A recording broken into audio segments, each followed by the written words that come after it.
Hello there, adventurers, and welcome to Wally DM.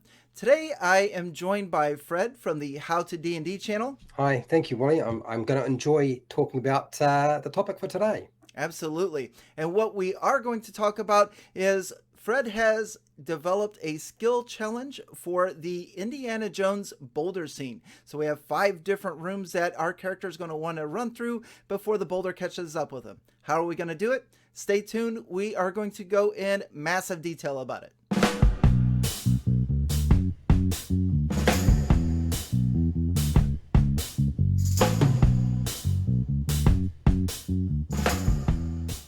So I guess the best example I could think of a trap that people want to try to duplicate is Indiana Jones, the very first Absolutely. movie, Mm-hmm. very first scene, right? And so I thought that would be a good way of dealing with it. And in Dungeons and Dragons 5e, and I'm going to try and refer most of it back to that because that's what I'm most familiar with right now, is I feel like the level for that could be any level. It doesn't matter whether it's level 1 right through to level 20. Mm-hmm. You simply adjusting your damage severity for your level and whether it's a setback or whether it's dangerous or deadly in terms of your DCs or the attack bonus for a trap, Mm-hmm. depending on what it's trying to do. And that's all in the Dungeon Master's Guide, so that's easy to find. Right. So I thought like the first aspect to it would be the trigger. Mm-hmm. And the trigger in Indiana Jones is the pressure plate, right? But you could use a trip line. You could have the proverbial or very iconic, there's a statue with a nice red gem in it, a nice ruby, and it, pulling the ruby out activates the trap. Mm-hmm. Or if you're a real snot of a dungeon master and you don't really want them to find it, uh, then you can put the trap is opening a door and there's a pin underneath the door that you really can't see until the door is opened. So therefore, making a perception check will never find the mechanical aspect to it. Yes. So setting a DC for that, I feel like that's a setback or dangerous rather than setting it as deadly. Mm-hmm. For me, the Indiana Jones Boulder trap scene is not actually trying to kill Indiana Jones. It's trying to trap Indiana Jones in the cavern, Right. in that tomb, rather than kill him. If he keeps pushing his way through it too quickly, it could kill him. Mm-hmm. And I think that's the same approach we have with the players and their characters. Yeah, and you had Right. mentioned that too, and I had to go back and watch that. I didn't realize that. In my mind, I always pictured Indiana Jones running out of there, and the boulder was chasing him the entire time. And if he would have stopped, it would have crushed him. But then I went back and watched it, and you're exactly right. Except for like the very first room, he's running from it a little bit, and then it goes above him, and then rolls over like these 3 or 4 other trap rooms. And I was just like, holy smokes! I didn't even realize that before. Yeah. So I thought the first step, depending on what sort of trigger you want to use, Mm-hmm. is our stage one. And the first thing that's going to happen is the boulder is going to be activated. It will drop down into the room they are in and start rolling towards them, threatening to crush them. And we make the boulder big enough for the room so they can't sort of just veer off to the side. They are forced to go backwards Makes sense. through the tomb or the cavern. Mm-hmm. And our stage one is the pressure plates on the ground, which of course you'd have to try to navigate through very Mm-hmm. quickly without activating all of those little poison darts that can be shot out from the walls. So room one, we have the boulder behind us. We're running. We get into there, and if we don't watch for the pressure plates, and we're going to misstep, and then we're going to get bombarded with darts. But they Yeah. could, in turn, maybe take their time, but then they would probably get crushed. Yes, yeah. So that would be, and then of course we don't set a number of hit points for that because it's a boulder and it's them. So it's Yeah, probably not going to be something you set a number. It's like, well, you die. So you've got yeah. to run through that first section. So I figured a DC 20 for an acrobatics check to sort of quickly make your way past all of those, and to actually step through them the way that Indiana Jones did, it would have been very difficult to do that fast with a boulder, which is Right. why he just ran straight through it. Mm-hmm. So I thought acrobatics should be quite high at DC 20. Athletics, let's set that a lot lower. Let's go for like a DC 15 Mm-hmm. because you run the risk of actually it's not DC 15, it's DC 25 because then you're actually That's going to That's activate the trap. significantly higher, Fred. That's Yeah, it should be higher. It should be higher. And then I thought, well, we could also, if you don't want to use a skill check, you could use a dexterity saving throw and set, say, the DC at a 15 for that. Simply because usually saving throws are a lot lower than skill modifiers in Makes Dungeons sense, and yeah. Dragons 5e. So we're running this very first room. How would you have the players tell you how they're running through? As far as how would you decide if they do an athletics or an acrobatics? How would you see that playing out? Well, I would give them the descriptor, which is, you've got a boulder coming towards you. It's about to try and crush you. There's no way to get out of the way to the sides. You've got a whole lot of pressure plates behind you, and you can see there's holes in the walls where darts would fly out. So what do you want to do? How do you want to navigate this? And then you let them pick their descriptor in terms of what they want to do. Do I want to try to step between all the plates? Then we're going to go with acrobatics and hit a DC that's quite high. I'm just going to not worry about that. I'm just going to run through it as fast as I can. Then we're going to go with the athletics check. Very good. If they don't really give you any of that, and then, I'm just going to do the best I can to sort of step around the plates and dodge the darts as I go with my shield up and try to take some of the brunt of it, or I'm going to cast the shield spell and try to stop some of them, then I'll do that. So I'm looking for them to give me a descriptor rather than just pick a skill. I'll pick the skill for them. That's why I've given 3 different ways you can approach it, so you get an idea of what to do with that. And then, like, damage severity, I would say set that at like a setback or as dangerous. So a setback is probably going to remove about half the hit points from a level 1 character. And that's a setback, but dangerous would do a lot more. So you probably want to be a bit more gentle with new players and particularly low level characters to start with. And because we have a few more trap rooms to go through on our way out of there. So. Yeah, exactly. This is just part them one. Down. We're whittling them down. So getting hit by a dart is going to probably only cause like 1 piercing damage, and the rest would be poison damage. And then I would impart the poison condition, which means you get disadvantage to ability checks and attack rolls, but you don't get disadvantage to saving throws. So if there's a saving throw involved, you're still going to be able to do all right with that, but it's the ability checks that are going to hamper you. Yeah, that's going to leave a mark, because as soon as we get into room 2 here, you're going to wish you didn't get hit by a poison dart. Exactly. So let's move on to that. So we've made it through the pressure plate room, and it's at this point, I believe, that the boulder, we're actually going to go downhill a little bit into the next room. Yes, and the boulder is going to continue, and it's going to kind of be rolling over the top of us. So we're trying to install a sense of urgency in the players, maybe falsely, because they could theoretically maybe let the boulder keep going. But we could also, like, if we're playing in person, we can pull our timer out or something like that for each room, and just try to generate that, what are you going to do? This boulder's rolling. You've got to hurry through. So tell us about room 2. What's our next challenge? So our next challenge is a pit. There's a pit you have to jump over. Now, a real nasty dungeon master would make it a bottomless pit. I don't recommend you do that, because, falling into a bottomless pit, what's the outcome of that? Nothing but a dead character and upset players, rather than just, it's always better to bloody your characters until there's hardly anything left, rather than kill them outright, right? So, and if the more you can stretch out that and torture them, the better the tension is built in the game.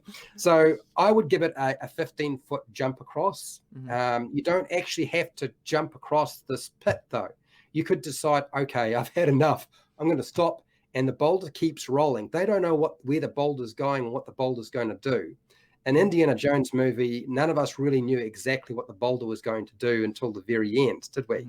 Well, I take that back. So in my mind, and I forget what they call it, but I hadn't watched it in so long, and before we recorded, I had to go back and watch it again, because in my mind, that boulder is chasing Indiana Jones the entire time. And then I went back to watch it, and I was like, it's not. It's just that first room, and then it's above him, and he's going through all this other stuff, and it's not till the end that the boulder and him are on the same level again. It totally blew my mind. Yeah. So with this, I would go with, look, if you have a character who has a strength score of 15 in Dungeons and Dragons 5e, the length of the jump you can make with a 10-foot to run up is based on your strength score. So if you have a strength score of 15, you can jump across a gap that's 15 foot. So they don't have to make a check. They can just jump across. That's automatic success. No worries. Nice. There will be characters that don't have a strength of 15, and they will have to make a check. And we'll use athletics. So if they say, look, I want to jump across and get across the other side and try to keep ahead of the boulder, then so be it, we can do that. But your DC is a 15. Now, if they fail it, I would just have them catch onto the side of the pit rather than fall into it. Okay. That's one way you can play it out. That means they failed that part of the skill challenge. And each step of this, we're keeping track because we're forcing people to make checks. So if you don't make a check, that counts as a failure towards the group check. And there's also failures for individuals overall. But the group checks, you need to keep a track of as well. Now, with group checks, it means that if you have 4 players and 2 of them succeed, then the whole group succeeds. They may still suffer damage, but overall, in terms of what they're trying to achieve, it means those people who were successful are helping keep the group ahead of the boulder. So then the other option is they could fall in the hole and you could put some spikes in there that are poisoned, and you could go with, say, maybe a setback of terms of damage and poison, just like we did with the poison darts. Same sort of approach. I wouldn't need to do anything more than that. But there is the choice to decide, no, I've had quite enough. I've already hurt myself enough. I'm staying put. The boulder's above me. Let it pass by. I don't know what it's going to do. I don't care. So that's going to automatically fail you for the group check, but it means you don't have to worry about the consequences of ballsing up your athletics check to try to get across the pit. So in part 2, we have a pit that we're jumping across and a DC 15. Some will auto fail it, and those that use strength as their dump stat when building their character probably aren't going to make it. I mean, there's a chance, but they could be hanging onto the side, and as Fred explained, that's a failure. Now, as they come up out of the pit and they move on to the next room, that is our third part of the trap, or our third challenge. And what are we going to do in room 3? So room 3 is basically a wall of spikes that is activated if you pass through a beam of light. So the idea is you have to keep ahead of the boulder. So that means you need to be quite quick about getting underneath that beam of light. Your characters will be able to see it because it's probably pitch black in this location. So it's not actually going to be that hard to see. The DC would be quite low. So if they say, look, I want to try to get past the light beam as quickly as possible, then give them an acrobatics check. Say, okay, that's an acrobatics check. We'll go with a DC 15. If you've got a player who sort of decides, okay, I've had enough, I'm staying put. I'm going to let the boulder continue on its way. I can see it rolling past me now, or it's ahead of me, depending on how things are going. So what I'm going to do is I'm going to stay here and do nothing. Or you might have a player who says, I'm just going to run through the beam, okay, and deal with the consequences of this wall of spikes that's going to move around. Right. I would set the dexterity saving throw to avoid the wall of spikes. If they fail the check or decide to run through the beam, I'd set that DC at a 10 rather than make it quite as nasty as the movie presented it, because that would be death. Yeah, it took that guy out, didn't it? Yeah, it did take him out quite a bit. So I would set the damage severity at like a setback. I wouldn't poison the spikes. I think the spikes enough. Being hit by a wall of spikes is pretty nasty as it is. No need to make it worse. So in room 3, we have our wall of spikes, and the character is going to see a beam of light. And it's at this point where either there still has that sense of urgency trying to outrace this boulder to get out of there, which will become our skill checks, or if they're just going to be like, well, we're just going to let it go through, then they could just crawl underneath of it or kind of step over it and then lollygag to the end of the room. Yeah. They could take their time getting past it, and they would fail that check in terms of the group check, but they wouldn't suffer any nasty consequences like being impaled by a wall of spikes. And before we go to the next room, let's kind of explain when we say fail a group check. We've said that before. How many group checks can we fail? What would you set that at? So what I would say is that we're looking to stay ahead of the boulders. We really need the group as a whole, to have 4 successes. Mm-hmm. Okay, if they can get 4 successes before they get to the final stage, which is stage 5, then they won't even have to deal with stage 5. Okay. Okay. But if the group as a whole gets 2 failures as a group, not as individuals, but as a group, then the group is going to be trapped, or certainly some members of that group are going to find themselves trapped because the boulder has passed by them and they've taken too long to get through the trap chambers. So there's a couple of ways that can play out. So we're looking for 4 successes for your group before getting 2 failures for your group. Okay, that makes sense. And just to remind everybody, the boulder's not trying to crush them. It is actually trying to block the entrance or the exit, however you would see it. So if the characters aren't fast enough, then they could be trapped inside of here. Yeah. Okay. Dungeon Master knows that. They don't, as players, though. That's true. Yeah, you're not going to tell them that for sure. They're just going to see this boulder ahead of them, and then again, we're going to just feel that sense of urgency and take it from there. So that was stage 3. So what does our 4th room look like? So stage 4 is basically where the boulder will come off. It's been running across the top of the chambers, and now it's coming down onto the same level as the characters. It's now behind our player characters if they have decided to stay with this. They've tried to stay ahead of the boulder, and they've been successful. It's right behind them now. The rest who have decided to stay put and they've had enough and they're going to have a little rest, they won't have to deal with that part of the skill challenge because they have opted out at that point. Okay. So what that means is we're going to put a wall of webs in front of them, covered in poisonous spiders. So their job is to run through there. They don't have to run through there. They actually have a choice at this point. What they can do is they can decide, I'm going to stay put, but staying put means getting squashed by a boulder. That's always a bad thing. Okay, make it clear that that's not a very good choice. But what we're going to do is we're going to present them with the opportunity to run through there. The spiders will be on them. We'll get them to do a sleight of hand. They might want to flick them off. They might they may have a spell that makes them immune to poison or other conditions. They might have a vial of is it anti-poison stuff? I think there's something in the player's like an handbook antidote or something around that. Yeah. There may be a way of dealing with that. Maybe they talk to spiders. I don't know. There's lots of different things they could do with that if they wanted to. But the mechanic we're going to set up is sleight of hand to flick them off. DC 15. If they fail that, there's still time. It doesn't mean that everything's bad. We're not going to impart any damage to them. Instead, what we're going to do is we're going to use a Constitution saving throw if the spiders haven't been removed. And the reason we're doing that is we're trying to duplicate the idea that they're trying to bite down on the characters.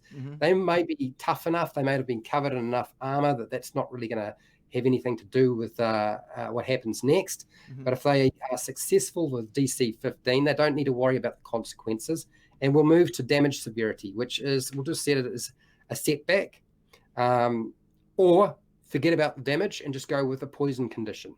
Now, if they've already been poisoned, you can't stack poison condition on top of poison condition. So it won't make any difference for somebody who's already been poisoned in stage 1 with the darts. Right. So just maybe acquire some damage from that poison from the spiders. So setting this wall of web up, so the web's not going to keep them from going through it. So that's not what the intents and the purposes of the web is. The web is just filled with all these spiders. And as they run through it, they're either going to get bit or not get bit, and they have a chance to flick them off. Now, as a DM, would you ask them at this point, or you just tell them that, hey, you're running through this spider web, and now you're covered with all these spiders. What do you do? And see if they just keep running, or if they run and try to brush the spiders off at the same time? Is that exactly? Yeah. Now, there's another option here too, which I probably should have mentioned at the very beginning of this room, and that is you can explain to them that as they're coming up to this chamber, they can see the boulder is starting to come down onto their level. They can see a ramp on each side that allows the boulder. So they could opt out and fail that part of the skill challenge or the trap by letting the boulder get ahead of them. Okay. And if they do that, would you also tell them that they see spider webs in front of them? So like they're running into this room and like, okay, you see spider webs, and then you also see this boulder and you can see where it's starting to come down. You could probably still outrun it if you ran through the spider webs as fast as you can. Or since, you know, you may not like the idea of stepping into a situation where you've got spider webs and spiders all in front of you, which is a threat, plus a boulder behind you trying to sort of sandwich you, you might decide, now I've had quite enough. Thank you very much, Dungeon Master. My character is going to stay put. I'm going to watch the back end and rear of this boulder go through the spider webs. I'll follow the boulder through the spider webs, but doing so fails that part of the skill challenge. Another question, just as far as running this, if you only had one failure up to this point, and would you say that the boulder might be a little bit further back, as opposed to if you had all successes? Does that make sense? Yes, okay. You certainly would. So if they've had all successes up to the web room in room 4, then they may have a little bit more time to think about what they're doing, as opposed to if they had a failure in the previous room, then it's got to be split section. What are you doing? Yeah. And so how would you duplicate that for, say, something like Dungeons and Dragons 5e? Well, there's the mechanic advantage. You give them, when they make their dice rolls for a check, the DC won't change. You just say, okay, you get to roll 2 dice and take the highest result. Nice. So there is an advantage to playing the game and working through this, and being successful means that you would get advantage. Now, it's possible to have advantage for an individual because individually they're doing better than the rest of the group. And it's also possible to have advantage for the group check if the group is doing well. So if the group were successful in the first stage, in the second stage, and third stage, you can start allowing them to use things like advantage, particularly if they are keeping ahead of the boulder. Ah, that makes a lot of sense. Okay. I don't know if I'd run through spider webs or not. I think at this point, I think, yeah, go on, Boulder. You go first. So this is going to bring up stage 5, our last room of the skill check, and take us through that if you would. Okay, so the 5th room is the entrance where the boulder will slam into the entrance and block it up, trapping our player characters in the chamber or tomb. Now, that's not necessarily the end of the game for anybody, because there's a couple of options here. The boulder is definitely behind you if you've been doing fairly, you've been successful and you haven't got your 2 failures, okay? If you've got 2 failures, then it's got ahead of you, and then, you know, the boulder's going to lock you in place. But remember, there can be success or failure for individuals, and there can be success and failure for the group, depending on how you play it out. What we're going to do here is we're going to give them a couple of different options. One, you can decide, okay, I've had enough, and there's actually space on the side. So you could step to the side and let the boulder roll through, slam into the entrance, and block you off. So you're choosing to automatically fail that part of the check, but the consequence is you're now locked into the chamber. Okay, so that's one option. That means there's no consequence, there's no damage that you would take. You don't have to worry about those sorts of things. No immediate consequences. Yeah. But if you want to get clear, because the players don't necessarily know what's going to happen once the boulder slams into that entrance and blocks it off, you could decide to try to outrun it. Maybe you say, okay, I'm going to try to outrun this thing. Can I do that? If I do that, what does that look like? Well, I would go with an athletics check, DC 15. So it's moderate difficulty. It's not really, really hard. If you've already got somebody who's pretty quick and fast, and they say, look, what I want to try to do is I want to use my acrobatics, and I'm going to tumble ahead of the boulder and try to get out, and maybe do a leaping jump, a dorsal jump or something like that out. Then maybe you give them an acrobatics check. I would set maybe that at a DC 20, make it a bit harder. I feel like just a flat out run is probably going to be easier than trying to be a bit fancy about things. Right. They might decide that, look, I've got the spell Wall of Force, and it's right behind me. I'm going to put a Wall of Force up. Bam. Guess what that's going to do? that's going to stop the boulder in its tracks. And I've just made sure that everybody can get clear of our trap without having to make any dice rolls whatsoever. I want to So adventure with that guy. yeah. I want I him mean, in my party. Yeah. that's a high level spell, so that might not be an option for you. But somebody else might have come up with another solution, like created something that the boulder can slam into that's big enough to take the impact from it and the kinetic energy. Now, whether they create their own boulder themselves, or a great huge wall made of stone, if they can shape stone or something like that. These are sort of options they could use in terms of spells and other aspects of the game. Then I would go with, start looking at how many successes and failures the characters have had. Individually, if they've already got 4 successes, I would not even have them make any check for the final stage. They are probably far enough ahead of the boulder that at this stage, they do not need to make any checks as an individual. If in terms of group checks and people have not tapered off and stayed back further in the tomb, then that would contribute to that.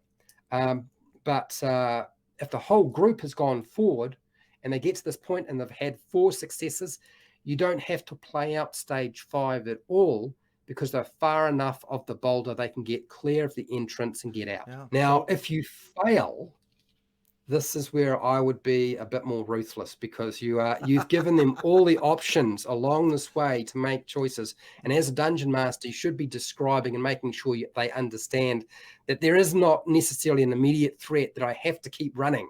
I don't know where the boulder's going, but I don't have to keep engaging in this. We've done this at room 2, 3, room 4, and we're doing it again at room 5. So damage severity, I would go with deadly.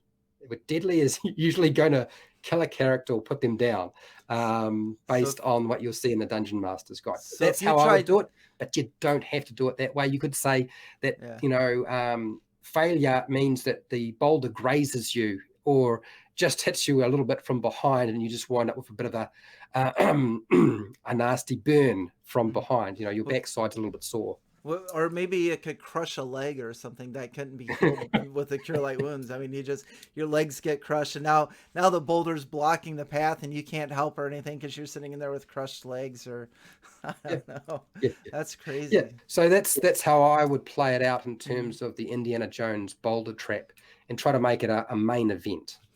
Yeah, so this sounds like a ton of fun, and as a Dungeon Master, you're definitely going to want to take notes. You want to have all of your DCs available that you're going to need. You're going to need to try, if you're playing Theater to the Mind, try your best to make sure that the party knows where that boulder is at, and as a DM, you're going to need to know where that boulder's at, determined how they were able to either succeed or fail in the individual rooms. If they ran through the first room with no issues, then they're going to start getting ahead of it. If they, jump the gap, and then that's a plus in their favor as well. So, very interesting and a lot of fun. I'd really like to hear some stories from any of you that have run a Indiana Jones type boulder trap in your games before, and leave a comment below. Let us know what you did. Be really interested in hearing what you got to say on that. So, with that, I think we can go ahead and cut off here. Fred, thank you very much again for coming on the channel and taking us through that. That was absolutely amazing. You're welcome. It was a lot of fun, and I hope people find the idea of failure and success not necessarily bringing the characters to a final and abrupt end. Have we explained it well enough? Absolutely. Before we do go, though, what we did today was what's called a skill challenge. Is very popular in 4E. Fred, what's a few sources if people are interested in running these type of challenges in their games?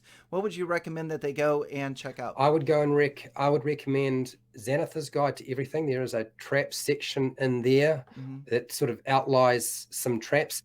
I don't like those particular traps myself. There is the Dungeon Master's Guide, which has, I believe it's page 120, where it has damage severity and whether it's a setback, whether it's dangerous or deadly for Dungeons & Dragons 5e. That's the Dungeon Master Guide for Dungeons & Dragons 5e. So page 120 will give you a little bit of a rundown of how to do that. It's not a lot. The Dungeon Master Guide for 4E has a section on how to run skill challenges. Okay. And I believe you may find one on a trap, but I don't think you will necessarily. There's also the Dungeon Master Guide 2 for 4E, which has a more extensive section. Again, not necessarily going to give you everything you need, but it gives you a rough idea.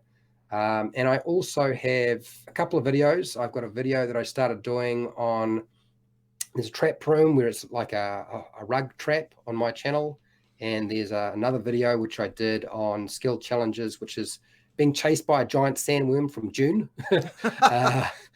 And then I would go and check out the likes of Matthew Colville, and he's done a video on traps and on skill challenges, and that might be useful to you in terms of how to construct it. Absolutely. I will put a link to all of those below. So once again, thank you to Fred from the How to D&D channel. Make sure you go check it out. I'll put some links to his videos. Thank you very much for watching, everybody. I appreciate it. And on to the next.